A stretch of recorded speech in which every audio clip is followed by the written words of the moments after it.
Tout au long du XVIIIe siècle, la Grande-Bretagne a connu une révolution économique, industrielle et sociale sans précédent, inventant de nouvelles manières de produire, de nouvelles machines et une nouvelle classe de travailleurs au service des machines et de leurs propriétaires. Exploités, sous-payés, privés du droit d'association, du droit de grève et du droit de vote, ils sont des centaines de milliers de femmes et d'hommes ne possédant rien d'autre que la force de leurs bras et leur volonté d'être reconnus comme des êtres humains à part entière.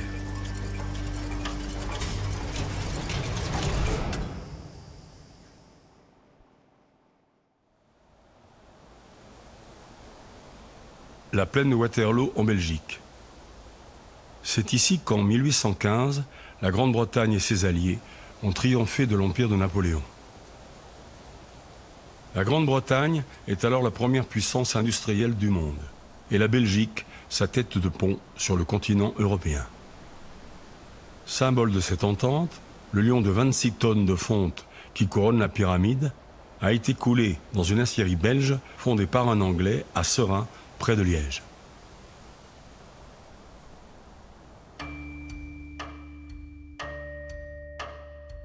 Au début du XIXe siècle, la Belgique est seule en Europe à adopter sans réserve le modèle anglais.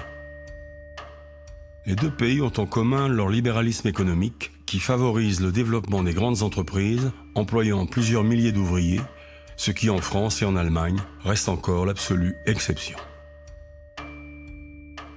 En quelques décennies, la Belgique devient ainsi la seconde puissance économique mondiale, juste derrière l'Angleterre. La Belgique, c'est le paradis des capitalistes, dit-on, et l'enfer des ouvriers. La scierie de Seraing en 1840. La même aciérie, un siècle et demi plus tard, filmée par le cinéaste Jean-Claude Riga dans les années 1980.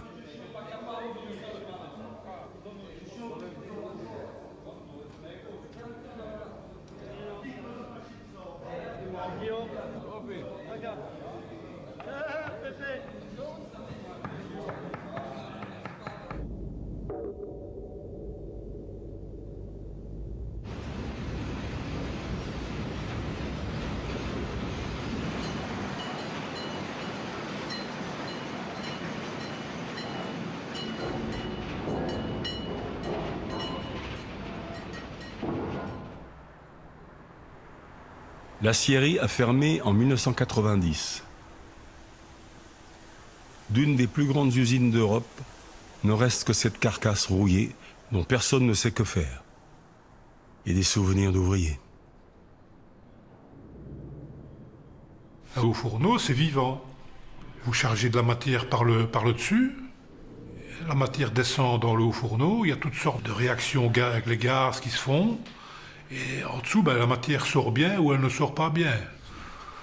Et donc, des fois, la température idéale, c'est 1480 degrés. Mais des fois, on chutait en dessous des 1400 degrés. Donc, alors là, les matières ne s'écoulaient pas bien, quoi. Et c'est là que les journées étaient les plus difficiles. Oui, je me rappelle bien une fois quand tu étais venu à Kessal, parce qu'il était transféré sur Kessal dans le froid. Tu m'avais un peu expliqué son métier et tout ça, quand tu m'avais fait un peu une caricature du haut fourneau, en me disant c'était un estomac, c'est comme un estomac. Tu l'écoutais au bruit, et c'était pas mal. Il fallait toujours être attentif au moindre bruit. Dès qu'il y avait un bruit suspect, il fallait tout de suite réagir, quoi, parce que ça pouvait tout de suite tourner à la catastrophe, quoi. On ne riait pas tous les jours, mais c'est là que j'ai les meilleurs souvenirs. Hein. Mais le chaud, c'est pas le froid. Le chaud, c'est beaucoup plus familial. Hein. Il y a quelque chose dans le chaud qui... Enfin, moi, pour avoir fait les deux, chaud et froid, le chaud, il n'y a rien à faire. C'est plus chaleureux. Demain, hors là, vous pouvez demander aux travailleurs qui travaillent dans le chaud, ils courent pour aller travailler dans le chaud pour relancer les outils. Hein. La plupart des gens, c'est beaucoup plus chaleureux. Je sais pas, c'est plus familial. Pourtant, il y a toujours eu des tensions aussi. Hein. C'est pas que tout était rose dans le chaud, loin de là. Mais il y avait quelque chose, une entraide qui était différente. On travaillait plus ensemble, je trouve. Mais c'est vrai que dans le froid, on doit être tout le temps attentif au défilement de la bande. Voilà, c'est très différent. Les gens sont un peu plus isolés, ils sont dans des cabines. Oui. Voilà. les cabines sur la ligne, tandis que bon, nous on était... On devait travailler ensemble. Et après maintenant, le dernier plan de restructuration de M. Mittal, on était encore de trop, donc il a fallu licencier du personnel. Donc voilà, ça a été la porte. Après 30 ans de sidérurgie. Et maintenant? Maintenant, j'ai retrouvé du travail, je suis reconverti dans la logistique et le transport. Voilà, à 53 ans, c'est pas mal. Parce que bon, il y a déjà beaucoup de jeunes qui ne trouvent pas de travail. Donc voilà, je peux m'estimer heureux, quoi.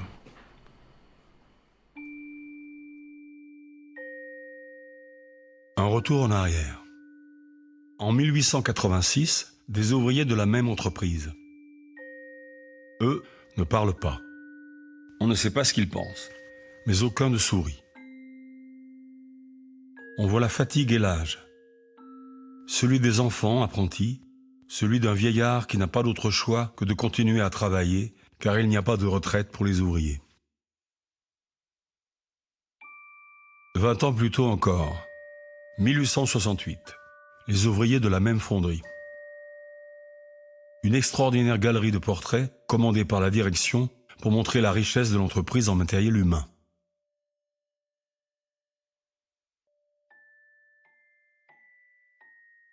Les ouvriers posent en studio avec les outils de leur métier.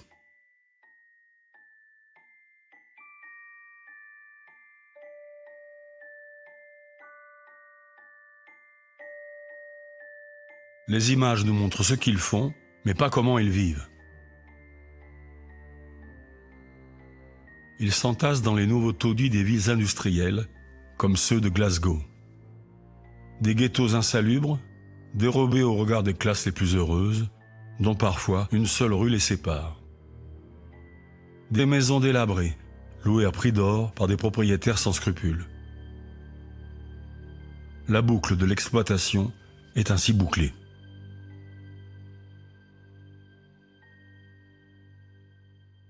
Stéphane Berger, historien. Certains logements étaient construits par les employeurs, d'autres par des entrepreneurs privés. Mais généralement, le but était d'entasser le plus grand nombre d'ouvriers possible dans une seule maison, puisque la nouvelle logique capitaliste imposait de tirer profit de l'habitat. Bien souvent, ça impliquait également un nouveau régime alimentaire. Désormais, ce régime n'était plus déterminé par les ressources offertes par l'agriculture, mais parce que les salaires des ouvriers leur permettaient d'acheter et de consommer. Or, il s'agissait bien souvent d'un régime alimentaire très insuffisant. J'en ai ici un exemple fourni par l'économiste Friedrich List, qui s'est intéressé à ce que mangeaient les familles pauvres dans les États allemands au milieu du XIXe siècle. Voici ce qu'il écrivait. Des pommes de terre sans sel, une soupe très claire avec du pain noir, de la bouillie et de temps à autre des boulettes de pain noir. Les mieux lotis peuvent s'offrir un petit morceau de viande fraîche ou fumée une fois par semaine. Mais la plupart d'entre eux ne connaissent le terme rôti que par ouï-dire. J'ai vu des maisons dans lesquelles on avait pour habitude de suspendre un hareng au plafond avec une ficelle, juste au-dessus de la table. Chacune des personnes attablées pouvait frotter sa pomme de terre contre le hareng afin de lui donner plus de goût. Fin de citation. La misère des ouvriers anglais vers 1830 est si profonde qu'ils comparent leur sort à celui des esclaves noirs des colonies. En 1833, quand le Parlement anglais abolit l'esclavage, certains vont jusqu'à protester en réclamant qu'on libère d'abord les esclaves blancs, comme ils s'appellent eux-mêmes.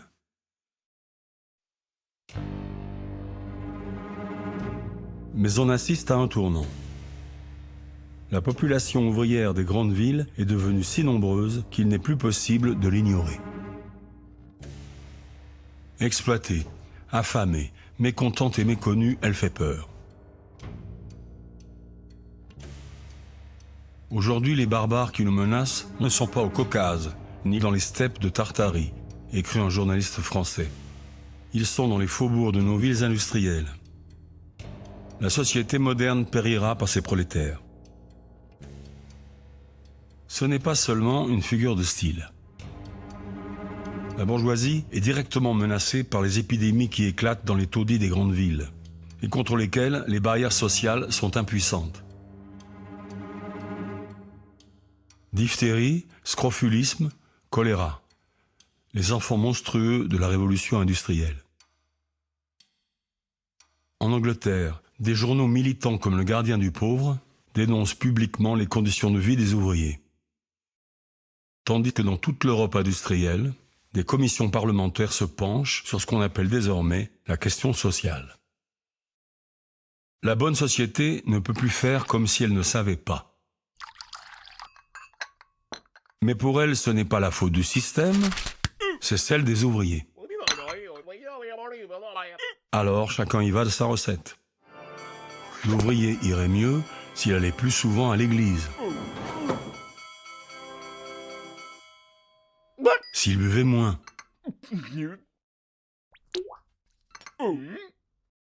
Ou encore, comme dit le philosophe Malthus, s'il faisait moins d'enfants, pour raréfier l'offre de main-d'œuvre sur le marché et obtenir ainsi de meilleurs salaires.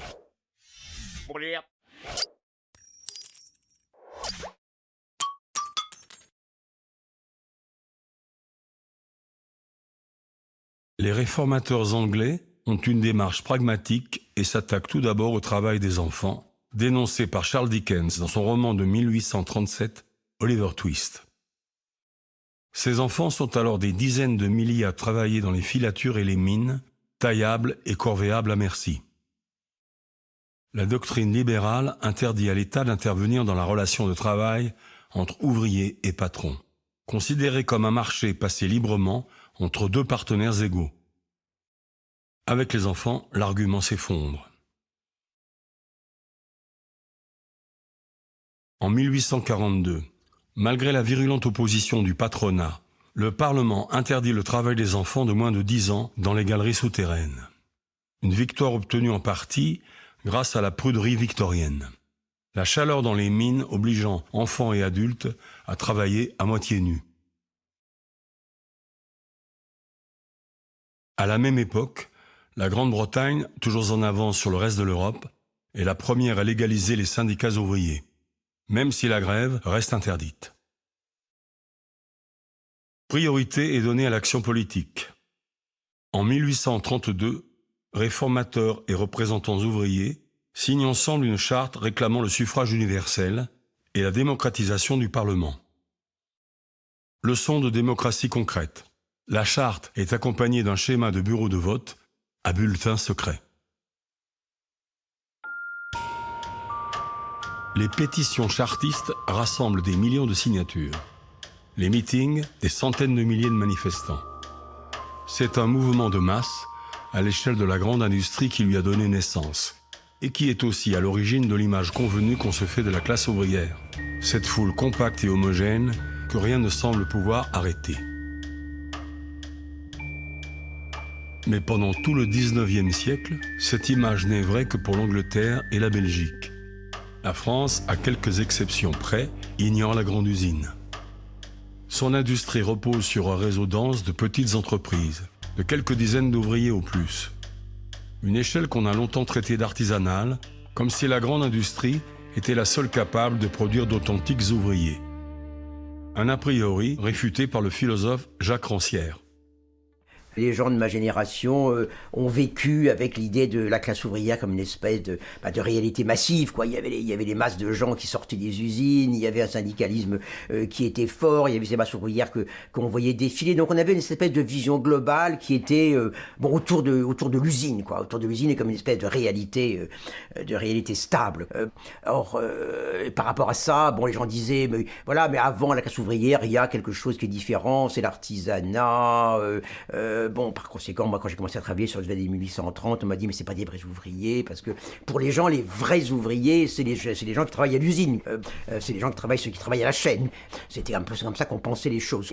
Alors bon, par rapport à ça, bien sûr, j'ai essayé de changer la perspective, de dire, mais la classe ouvrière, bon, ça existe pas en soi. Alors, on peut toujours le définir comme réalité sociologique, mais la classe ouvrière, c'est une réalité qui est aussi une réalité symbolique. C'est-à-dire, pour qu'il y ait classe ouvrière, pour qu'il y ait mouvement ouvrier, il faut qu'il y ait des gens qui, à un certain moment, justement, sortent de leur simple condition d'ouvrier, au sens où des gens qui sont payés pour faire un travail, qui le font, et puis qui rentrent chez eux, et puis qui recommencent le lendemain, quoi. Si on regarde un petit peu d'où viennent les gens qui sont ouvriers au 19e siècle, bon, ils viennent de régions très très différentes, ils ont des trajets très très différents, et bon, ils vivent un peu souvent cette condition comme une condition qui est une condition transitoire. Bon, je cite quelque part, je pense les propos de cet ouvrier saint-simonien qui raconte un peu tous les métiers qu'il a fait, les métiers les plus divers, et donc il énumère ses métiers en disant « et toujours dans une autre attente ». Voilà, bon, j'ai essayé de commenter cette autre attente, savoir que la classe ouvrière est inventée par des gens qui sont dans une autre attente. C'est pourtant dans ce milieu ouvrier français, hétérogène et volatile, que naissent et se propagent les utopies les plus radicales du XIXe siècle. Voilà le rêve de Fourier, où chacun ne travaille que selon son désir, et où mariage et famille sont remplacés par un nouveau monde amoureux, régi par la loi des attractions.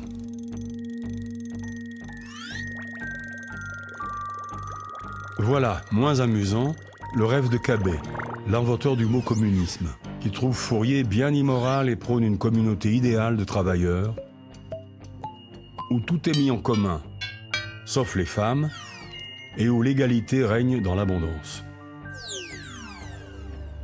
Voici Leroux et sa philosophie religieuse du progrès, qui rejette égalitarisme et communisme et exige le respect de la propriété privée. Voilà Proudhon, pour qui au contraire la propriété c'est le vol, et qui veut instaurer pacifiquement une démocratie mutualiste. Et Blanqui, l'insurgé permanent, qui sera de toutes les révolutions ouvrières du siècle, partisan de l'action clandestine et du coup de force révolutionnaire. Sa dernière société secrète porte un nom poétique, la Société des Saisons. Saint-Simon, au contraire, veut en finir avec les révolutions et remplacer l'exploitation de l'homme par l'homme par un partage fraternel des bienfaits du progrès et de la grande industrie. Il y a toutes sortes de doctrines qui font comme des espèces d'OPA sur les ouvriers. Bon, c'est-à-dire qu'il y a toute une série d'utopistes et qui ont des plans. Ils ont des plans de réorganisation de la société. Bon, c'est formidable, mais bien sûr, pour les réaliser, il faut des ouvriers. Donc, il y a cette espèce de tension extraordinaire où il y a, par exemple, le cas de la religion saint-simonienne qui est exemplaire parce que les saint-simoniens, c'est un peu les ancêtres de ce qu'ont été les établis. Donc, dans la période de mai 68, c'est les gens qui vont travailler en usine. Bon, peu d'entre eux ont été travaillés véritablement en atelier, mais en tout cas, ils ont ce mouvement. Voilà, on est des fils de bourgeois, on est des polytechniciens, on est des avocats, on est des médecins. On veut dépouiller nos privilèges pour rencontrer donc les travailleurs. Et bien sûr, les ouvriers sont comme fascinés par cette espèce de geste des privilégiés qui renoncent à leurs privilèges, des gens qui vont s'adresser à eux, qui viennent fraterniser avec eux, qui viennent promouvoir cette espèce de religion d'amour, mais en même temps, ils n'ont aucune envie de se lancer dans ces armées industrielles. Donc voilà, il y a cette espèce de tension, il y a des gens qui veulent libérer, affranchir les travailleurs, les émanciper, mais qui en même temps les recrutent finalement pour le même type de travail. Et puis il y a en face ces ouvriers qui veulent bien être aimés, mais en même temps, ils sont évidemment très très loin des exigences de discipline, de règlement de toute la vie, qui sont celles de l'utopiste Cabet en l'occurrence. Étienne Cabet, qui réussit à enrôler 150 hommes et femmes pour fonder en Amérique une communauté libertaire appelée Ikari. Une utopie rapidement minée par les conflits, mais qui parviendra malgré tout à survivre jusqu'à la fin du XIXe siècle. Plus populaire que les rêveries des utopistes, une nouvelle forme littéraire apparaît dans la France de 1830. La poésie ouvrière, comme celle du cordonnier Savinien Lapointe. Ces poètes ouvriers qui travaillent le jour et écrivent la nuit choisissent de s'exprimer dans la langue noble des écrivains bourgeois. La misère ouvrière, chantée en alexandrin. La démarche peut prêter à sourire, mais elle parle aux ouvriers, comme cette chanson de Pierre Dupont, surnommée à l'époque la Marseillaise des travailleurs. Nous dont la lampe le matin au clairon du coq se rallume, nous tous qu'un salaire incertain ramène avant l'aube à l'enclume, nous qui des bras, des pieds, des mains, de tout le corps luttons sans cesse, sans abriter nos lendemains contre le froid de la vieillesse. Quels fruits tirons-nous des labeurs qui courbent nos maigres échines? Où vont les flots de nos sueurs? Nous ne sommes que des machines. Ce nous qui revient avec insistance, c'est la prise de conscience d'une identité commune, malgré la disparité des statuts et des métiers.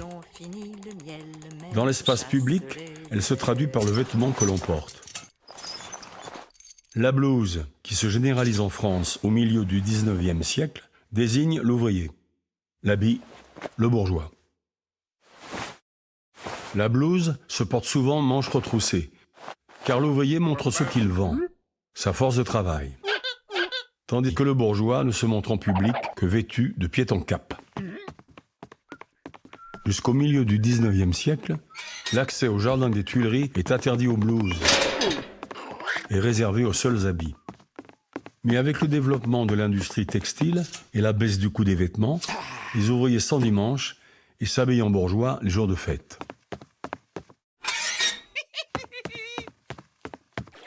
Par réaction, la jeunesse bourgeoise ne s'affiche plus que débraillée et mal rasée. A l'inverse, quand les ouvriers se remettent à porter la blouse, même le dimanche, pour affirmer leur identité, un commissaire de police perspicace y voit le signe de leurs sentiments séditieux. Mais cette façon de porter la blouse pour affirmer son identité de classe est typiquement française. Un ouvrier de Londres aurait honte d'aller en société sans porter des vêtements en apparence semblables à ceux de son employeur.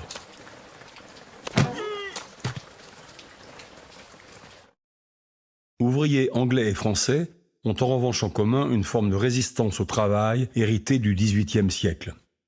C'est la Saint-Lundi, un jour de repos supplémentaire qu'ils s'octroient sans rien demander à personne. La coutume, répandue également en Allemagne sous le nom de lundi bleu, fait l'objet de dessins humoristiques. Ici, la femme corrige son mari paresseux et ivrogne. Là, les ouvriers profitent de ce jour de loisir pour taper sur les bourgeois, soulignant le caractère subversif de cette entorse au nouvel ordre industriel, pratiqué encore au début du XXe siècle. Les propriétaires étaient très soucieux de faire régner l'ordre au sein de leurs usines. Le nouveau régime industriel imposait un emploi du temps extrêmement serré. Tout devait impérativement s'ajuster au rythme des machines. Dans l'usine, tout était donc chronométré du début à la fin de la journée de travail. Les pauses étaient chronométrées, même lorsque vous deviez aller aux toilettes, vous étiez minuté. Et tout ça faisait l'objet d'un contrôle très strict. Par exemple, la compagnie Krupp, au milieu du XIXe siècle déjà, employait des gens pour contrôler le temps que les ouvriers passaient aux toilettes. Les ouvriers ont donc cherché par toutes sortes de petites manœuvres à saper le nouveau rythme de l'usine, en restant plus longtemps aux toilettes, en commençant à travailler en retard,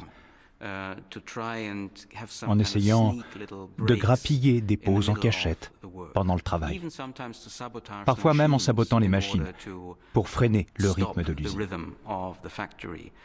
Les ouvriers mettaient donc en œuvre une multitude de moyens pour tenter de défendre leur propre rythme de travail contre celui qu'imposait la machine et l'usine.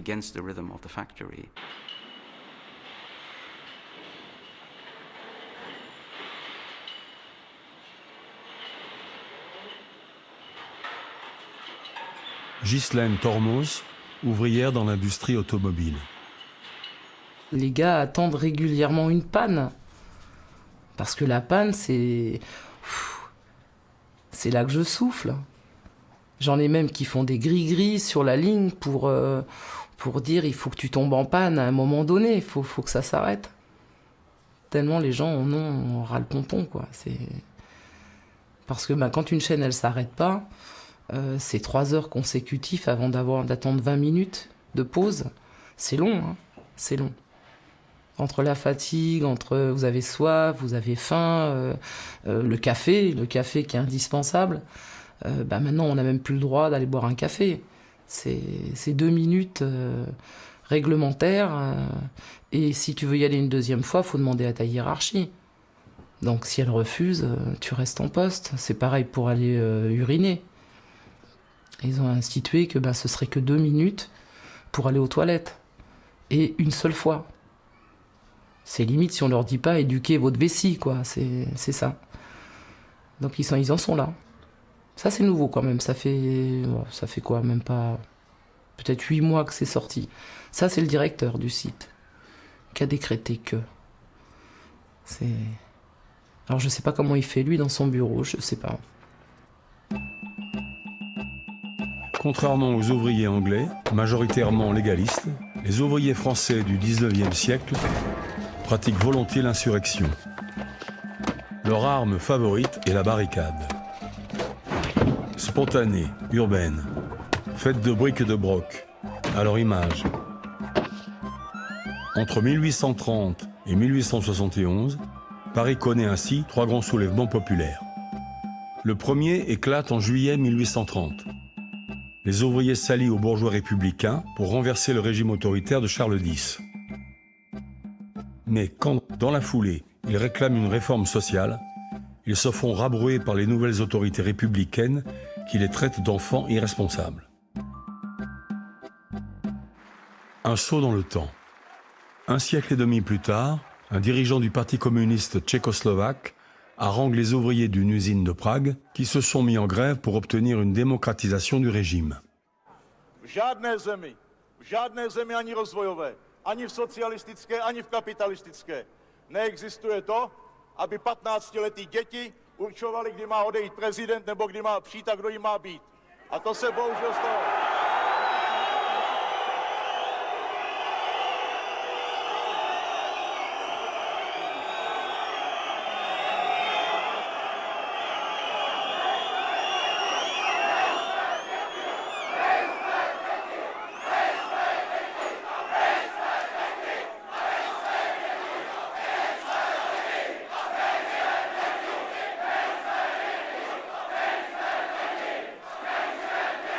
J'ai plusieurs fois commenté ce texte de 1829 d'un écrivain français, Ballanche, qui réécrit la sécession des plébéiens romains sur l'Aventin, quoi. Où ce qui devient important, c'est pas le fait que les plébéiens ont des revendications, c'est le fait qu'ils veulent être entendus comme des êtres parlants.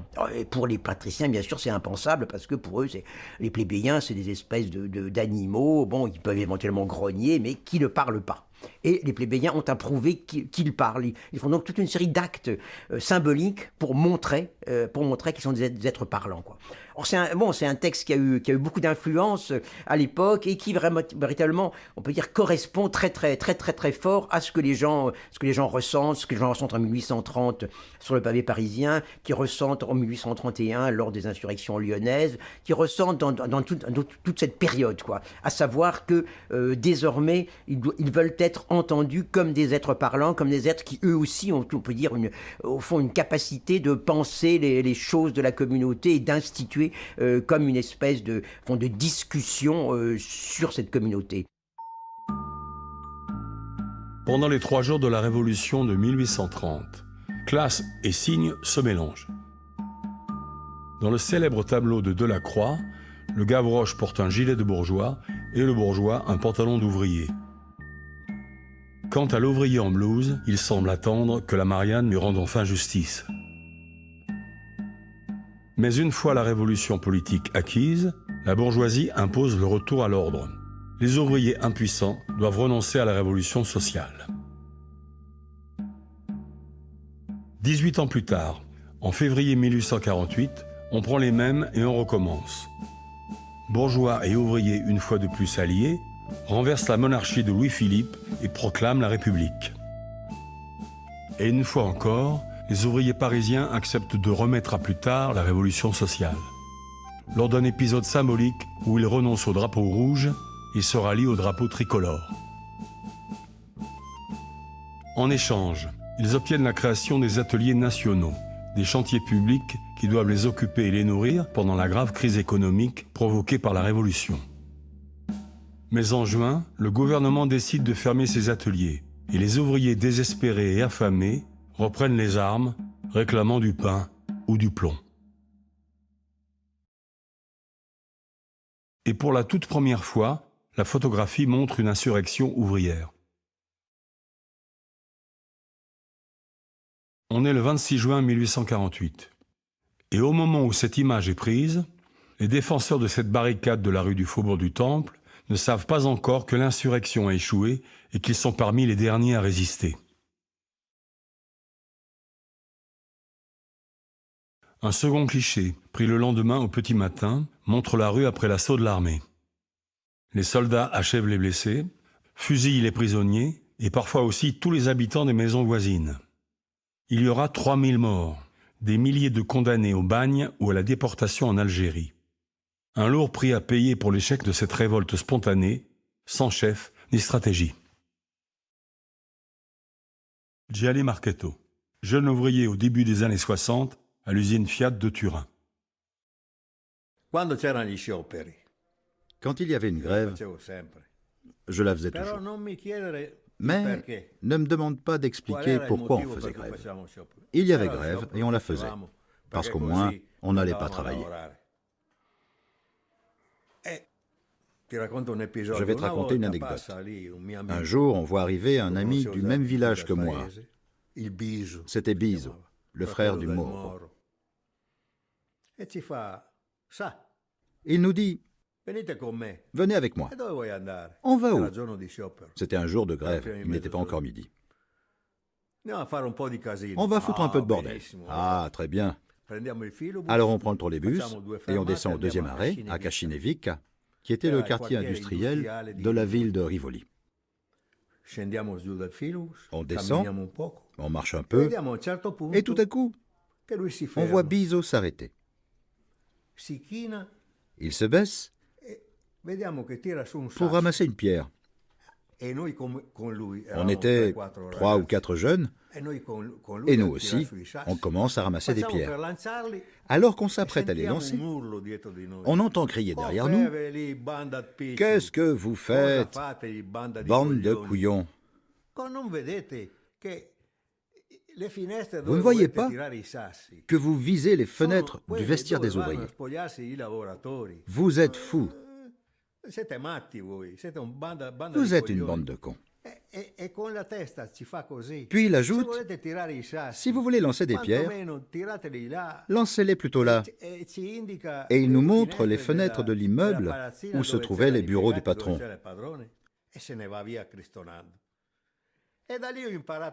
Ce jour-là, j'ai appris une chose. Il ne faut pas faire n'importe quoi avec les pierres. Les jeunes d'aujourd'hui, à mon avis, auraient plus d'une bonne raison de lancer des pierres contre certaines fenêtres.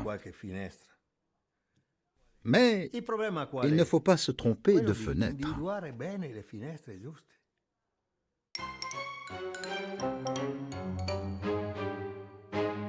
Les barricades des journées de juin 1848 étaient comme ces pierres jetées au hasard, spontanées, dressées pour défendre sa rue, son quartier, sans coordination, sans but ni stratégie.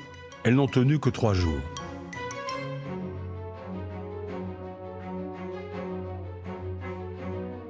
En 1871, la Commune de Paris a retenu la leçon de leur échec.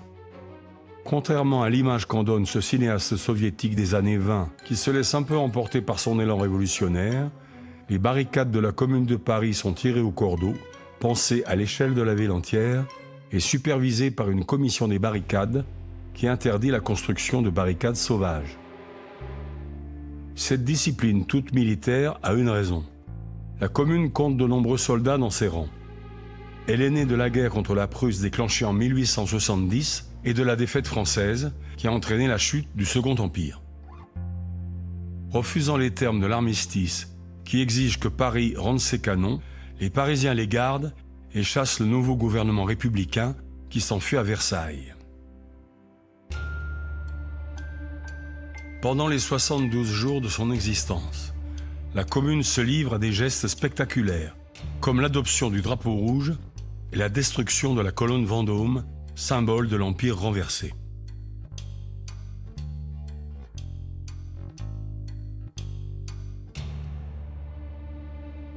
Tout aussi symboliques sont les dizaines de décrets que la commune, assiégée par l'armée gouvernementale, prend tout en sachant qu'elle n'aura jamais le temps de les faire appliquer.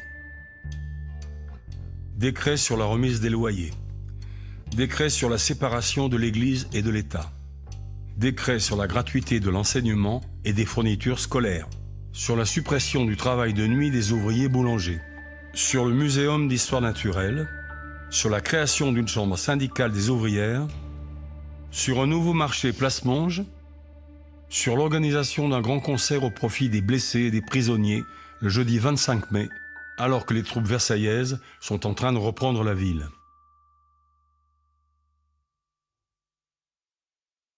La commune sera écrasée en une semaine, la semaine sanglante, au prix de 7000 morts. Après les massacres, les injures. Dans cette série de vues stéréoscopiques, la commune est devenue un sabbat rouge, une orgie de démons infernaux, de sorciers et de sorcières.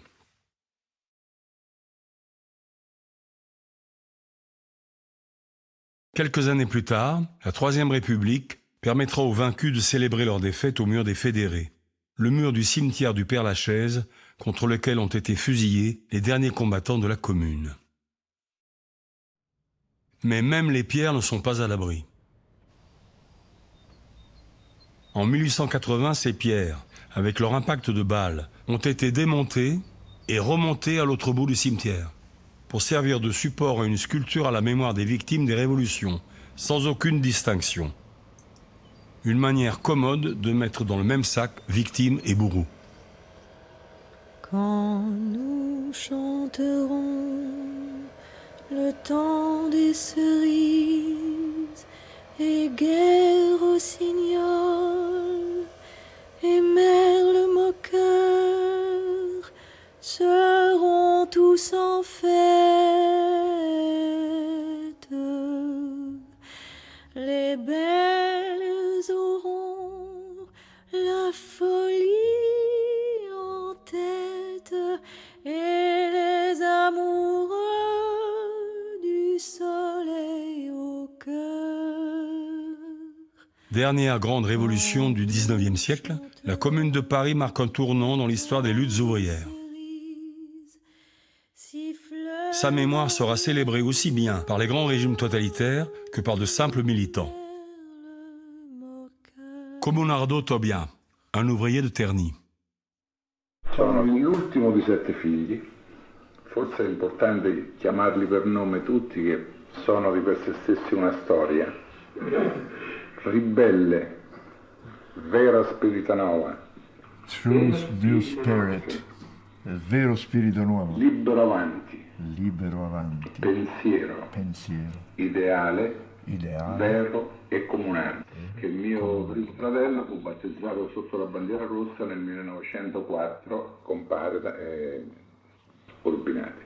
Una specie di cerimonia, il segretario di sezione avviava alla vita questo ragazzino con la bandiera, presenza della bandiera, non è che facevano le cerimonie, ok, l'augurio, una bottiglia di spumante o di vino, quello che c'era. Il y a quelque chose qui est propre à la culture de cette partie de l'Italie centrale qui a été sous la domination de l'Église. C'est la volonté de réagir à cette domination en inventant des rituels alternatifs et en nommant ses enfants de manière alternative. Ici, les enfants s'appellent rebelles, idéal, communards.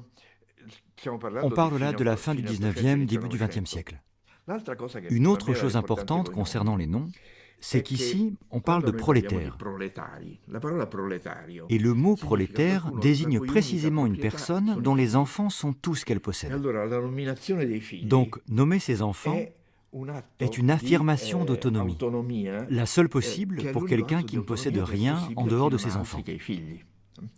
Et en effet, dans toute cette partie laïque de l'Italie centrale, l'Émilie, la Toscane, les Marches, l'Ombrie, donner des noms alternatifs aux enfants est une chose très commune.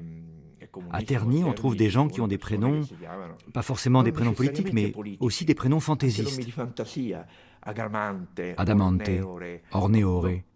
On choisissait ces noms simplement pour le plaisir de leur musicalité.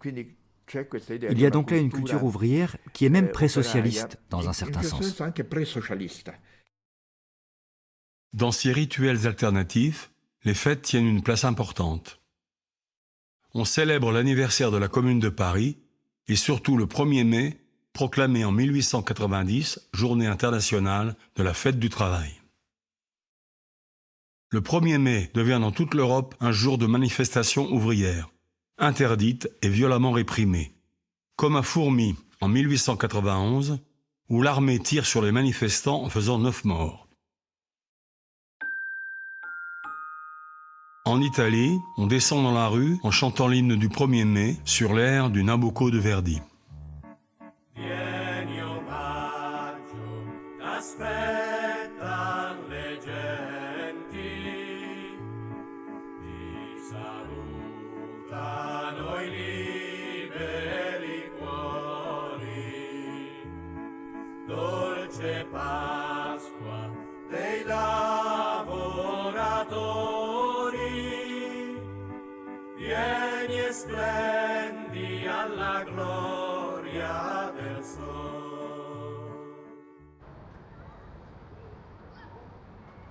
D'autres chants, moins pacifiques, célèbrent les luttes et les grandes révoltes, comme celle des tisserands lyonnais de 1832 qui ont combattu l'armée dans les rues de la Croix-Rousse, au cri de vivre en travaillant ou mourir en combattant. Une insurrection immortalisée par le célèbre chant des canuts. Notre règne arrivera quand votre règne finira. Notre règne arrivera quand votre règne finira. Nous tisserons le linceul du vieux monde, car on entend déjà la révolte qui gronde.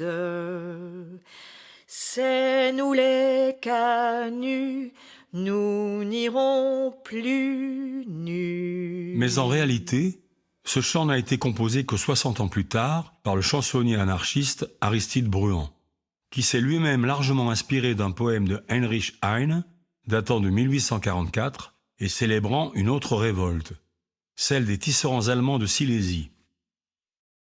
C'est encore une révolte de désespoir causée par la famine, spontanée et sauvage, réprimée par l'armée après 3 jours d'exaction et de pillage. Or, cette révolte, reconstituée ici dans Les Tisserands, un film allemand des années 20, avait son propre chant, composé par les tisserands eux-mêmes, le Blutgericht, le tribunal de sang.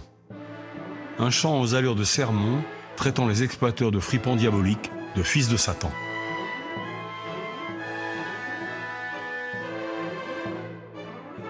Deux révoltes, 3 chansons, qui se confondent au fil des ans dans les méandres de la mémoire ouvrière.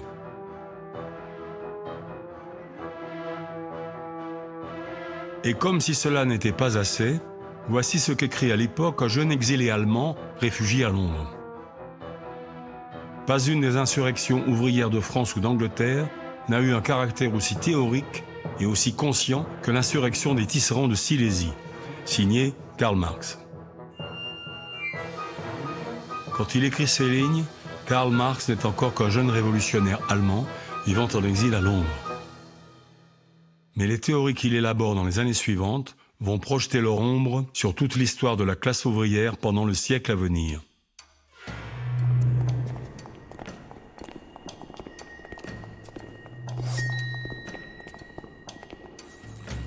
Critiquant le socialisme utopique de ses rivaux, Marx prône un socialisme rigoureux, scientifique, qui fait de la lutte des classes le véritable moteur de l'histoire humaine.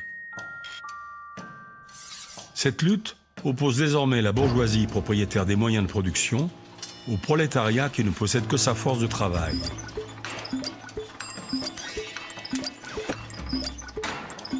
L'analyse débouche sur un véritable acte de foi dans la mission rédemptrice de la classe ouvrière. N'ayant rien à perdre, elle est la seule à pouvoir libérer la société tout entière et abolir la notion même de classe. Le processus révolutionnaire est inéluctable. Le capitalisme est condamné à disparaître, miné par ses contradictions internes. Les théories de Karl Marx, développées dans le Manifeste communiste de 1848, se propagent grâce à l'Association internationale des travailleurs qu'il a fondée avec d'autres socialistes et anarchistes européens en 1864. Pourtant, Marx lui-même a failli ne pas être admis comme membre, la section française considérant que seuls les travailleurs manuels étaient de véritables travailleurs. Après d'âpres débats, un compromis fut trouvé, laissant chaque section nationale décider si elle acceptait aussi les travailleurs intellectuels et les femmes.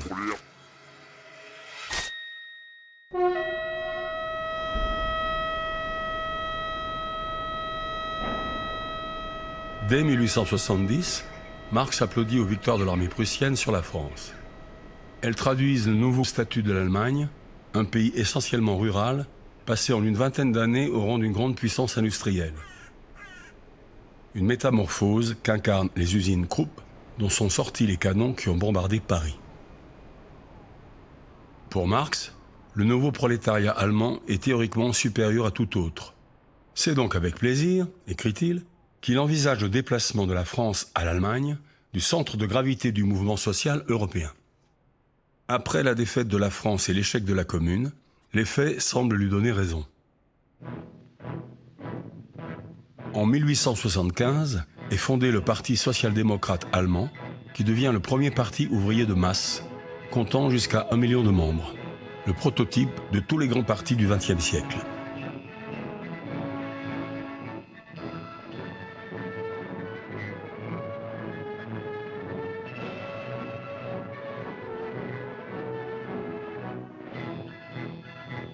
En 1880, le parti adopte le marxisme comme doctrine officielle et en tire une conclusion paradoxale. Puisque l'effondrement du capitalisme est inéluctable, il n'est pas nécessaire de faire la révolution. Il suffit d'attendre. Et en attendant, pour être à la hauteur le moment venu, l'ouvrier se doit de devenir respectable et d'adopter les comportements et les goûts de la petite bourgeoisie jusque dans leurs pires excès.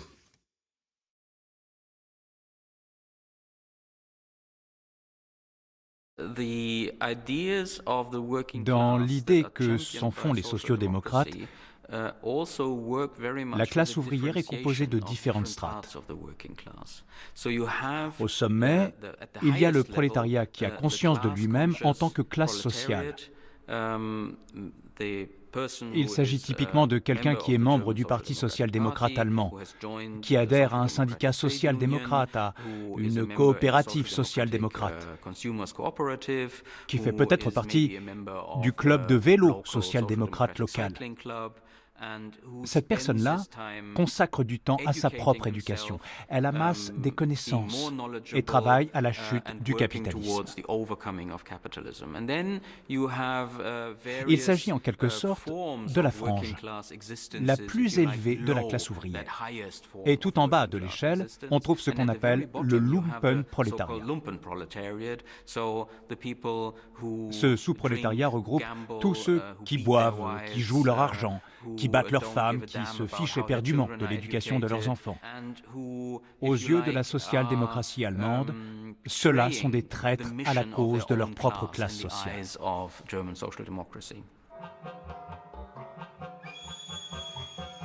Lumpenprolétariat. Le prolétariat en haillons. Vu dans les années 20 par le cinéaste russe Eisenstein, de façon aussi imagée que caricaturale.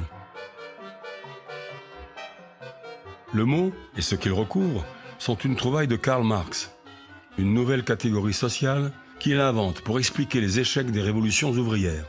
Trahi par ses sous-prolétaires, une racaille sans feu ni lieu, dit-il, toujours prête à se vendre à la bourgeoisie, pour saboter les entreprises des ouvriers conscients. Pour la social-démocratie allemande, ce concept a aussi l'avantage de rendre l'ouvrier respectable. Le malheureux sous-prolétaire hérite à lui seul de toutes les tares que la bourgeoisie du XIXe siècle attribuait jusque-là à la classe ouvrière dans son ensemble. C'est une image plus complexe de la classe ouvrière allemande que révèle une étonnante enquête sociologique réalisée par un social-démocrate dissident qui, en 1910, a envoyé 8000 questionnaires à des travailleurs de la métallurgie et du textile. On y apprend qu'ils lisent Darwin, Marx, Nietzsche, la Bible et des romans policiers, mais ils parlent aussi de leurs conditions et de leurs espoirs. Je rêve d'une vie plus humaine, plus digne. La mienne n'est pas si différente de celle d'un esclave ou d'une bête de somme. Et comme seule l'idée de la liberté me pousse à vouloir une autre existence, mon désir le plus ardent est d'oser lutter pour cette liberté. Et de mener cette lutte avec une seule devise, plutôt mourir que de redevenir esclave. Mais l'enquêteur le mieux intentionné ne peut pas tout savoir. Il a fallu qu'un jeune pasteur évangéliste allemand se fasse engager comme simple manœuvre dans une grande usine pour y découvrir des pratiques que l'historien Alf Lüdtke a appelées Eigensinn, une sorte de quant à soi ouvrier.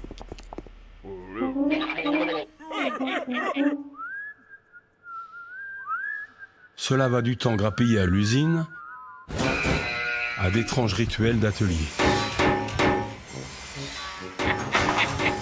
Le seau d'eau glacé au-dessus de la porte.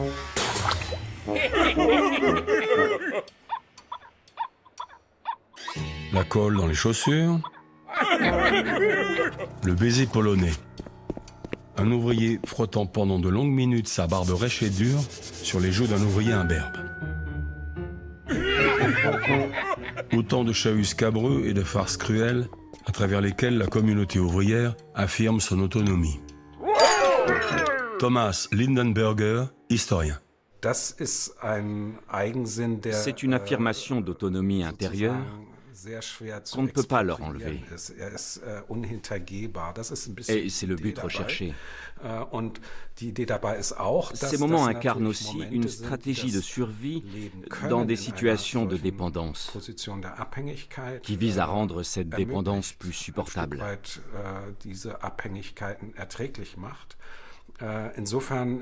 Dans ce contexte, cet Eigensinn, ce quant à soi ouvrier, ne doit pas forcément être assimilé à une attitude de révolte ou de résistance face à la domination. Non, en fait, le plus souvent, c'est ce qui rend cette relation de domination vivable.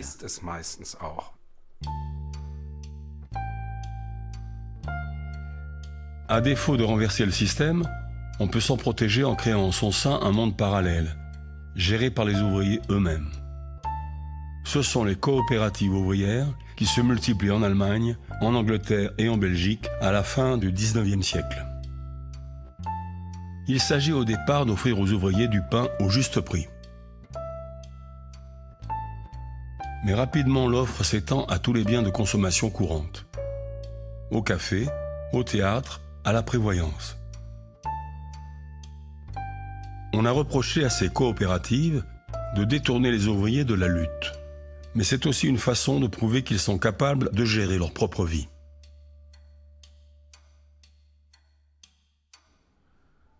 Les objets sur cette table sont eux aussi le produit de l'autonomie ouvrière. Aucun n'est une voiture. Pourtant, ils ont tous été fabriqués dans une grande usine automobile, avec les outils et les matériaux de l'usine, par les ouvriers de l'usine, et sur le temps de l'usine. En France, on appelle ça la perruque ouvrière, une version productiviste de l'Eigensinn. Robert Cosman, ancien ouvrier de Renault. Ouais, une des perruques techniques qu'on a pu faire à plusieurs, parce qu'on ne faisait pas de la perruque individuellement, mais on a travaillé en équipe, c'est ce petit éléphant qui est en plusieurs morceaux. De mémoire, c'est 11 pièces, dont la clé pour le fermer, c'est les oreilles. Ce qui était rigolo, c'est que la fraise, ça permet de faire que des coupes à angle droit, et faire un éléphant tout rond avec que des angles droits, c'était un peu rigolo. Voilà, mais c'est au moins 40 heures de boulot. Hein, voilà. Dans cette même partie de l'atelier, il y avait un copain taulier qui a fait une petite brouette en cuivre. Et l'intérêt de la brouette, c'est quand même qu'il a fait au marteau le rond de la roue et que c'est pas fait autour et qu'elle tourne pratiquement sans faux rond. La perruque, ça veut dire le sens de soi, retrouver le sens de soi. Et ça correspond à mon sens, à mon avis, ça correspond vraiment à la réalité de la perruque. C'est-à-dire qu'on travaille pour soi, on retrouve sa personnalité, sa créativité. Ou plus simplement réparer son scooter, hein, ou réparer une balayette.